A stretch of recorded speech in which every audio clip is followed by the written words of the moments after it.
मेरा आज का सब्जेक्ट था कि क्या तत्काल कोटा वेटिंग लिस्ट अगर टिकट किसी का है तो क्या वो कंफर्म होता है या नहीं होता है। हमें जानने की ज़रूरत होती है कि जो तत्काल की विंडो होती है ओपन होती है 10 बजे, जो कि एसी के लिए होती है, और 11 बजे होती है जो कि स्लीपर के लिए होती है। उस दौरान टिकट करने के दौरान ही कभी कभी क्या होता है कि हमारा टिकट कंफर्म ना होकर के तत्काल कोटा वेटिंग लिस्ट हो जाती है। तो कितने नंबर तक के हमारे कंफर्म टिकट हो जाते हैं अगर वेटिंग लिस्ट में है, तो इसको ध्यान देने की ज़रूरत होती है कि क्या उसमें कंफर्म टिकट होते हैं या नहीं होते हैं। तो बहुत मुश्किल से कंफर्म होता है टिकट, ऐसे कि इसमें जो प्लानिंग होती है किसी की भी, एक दिन पहले विंडो ओपन होता है और एक दिन पहले जैसे किसी का कल जाना है तो एक दिन पहले की प्लानिंग होती है, उसके अकॉर्डिंग वो टिकट करते हैं। अगर रेयर केस में ही वो टिकट कैंसिल कोई करता है। ऐसे कि तत्काल कोटा वेटिंग लिस्ट वाले टिकट तभी कंफर्म होते हैं जो कि कंफर्म जो तत्काल कंफर्म है, अगर वो कोई कैंसिल करता है उतनी ही सीटें आपकी कंफर्म हो जाती हैं। तो बहुत ही रेयर केस होता है किसी का, मुश्किल से ही कोई अपना टिकट कैंसिल करता है। ऐसे की जो प्लानिंग होती है एक दिन पहले की होती है, तो जिसको कुछ मजबूरी में या किसी इमरजेंसी में कहीं जाना होता है तभी उस टिकट को करता है। तो एक दिन में किसी का कोई ऐसा कुछ नहीं होता है कि किसी की प्लानिंग फेल हो जाए या कोई ना जाए जिससे कि उसको कैंसिल करे। तो इसलिए बहुत रेयर केस होता है कि वो कंफर्म होता है। टिकट जो होता है हमारा तत्काल कोटा वेटिंग लिस्ट कंफर्म होता है।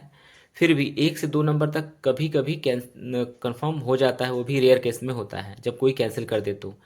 और मेन बात ये होती है कि कोई कैंसिल भी क्यों करेगा। कैंसिल इसलिए नहीं करेगा कि जो उसका कोई रिफंड मिलना नहीं होता है। तत्काल कोटा कंफर्म का है, अगर हम कैंसिल कर देते हैं तो कोई रिफंड उसका अमाउंट नहीं मिलता है। तो कोई भी आदमी होता है जो किसी को प्लानिंग होती है जाना होता है, वो कोई कैंसिल उसको नहीं करता है। तो जब कोई कैंसिल ही नहीं करेगा तो आपका जायज़ सी बात है कि आपको शो नहीं करेगा कि हम कोई हमारा 2 से 3 नंबर कोई वेटिंग है तो जो कंफर्म हो जाए। तो कभी कभी कंफर्म हो जाता है और कभी कभी नहीं होता है। तो जायज़ सी बात है किसी किसी का अगर 50 60 या 10 के पार भी अगर हो जाता है वेटिंग तो वो कंफर्म नहीं होता है।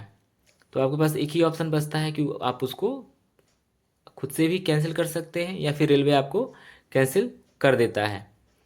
रेलवे जब कैंसिल करता है या आप खुद से कैंसिल करते हैं तो उसके रिफ़ंड जो होते हैं आपको पूरे नहीं मिलते हैं, कुछ पैसे डिडक्ट होके आपको मिल जाते हैं। तो आपको बस यही ध्यान देने की ज़रूरत है कि आप अगर टिकट करते हैं तो आप टाइम से करें, और ताकि आपका टिकट कंफर्म हो जाए। अगर कंफर्म नहीं होता है तो आपका 1 से 2 नंबर तक की अगर है तो ट्राई कर सकते हैं जिससे कि आपका कंफर्म हो सकता है। अदरवाइज उससे ज़्यादा है तो आपका कंफर्म होने के चांसेस रेयर केस में ही होते हैं। बहुत कम होता है, 5 से 7% तक का ही, या 25% तक भी आपका कंफर्म हो सकता है। तो धन्यवाद आप मेरे यूट्यूब चैनल पे बने रहने के लिए। अगर आपको मेरी वीडियो अच्छा लगे तो आप इसको सब्सक्राइब कर लीजिएगा और आप फॉरवर्ड भी कर सकते हैं। Thank you.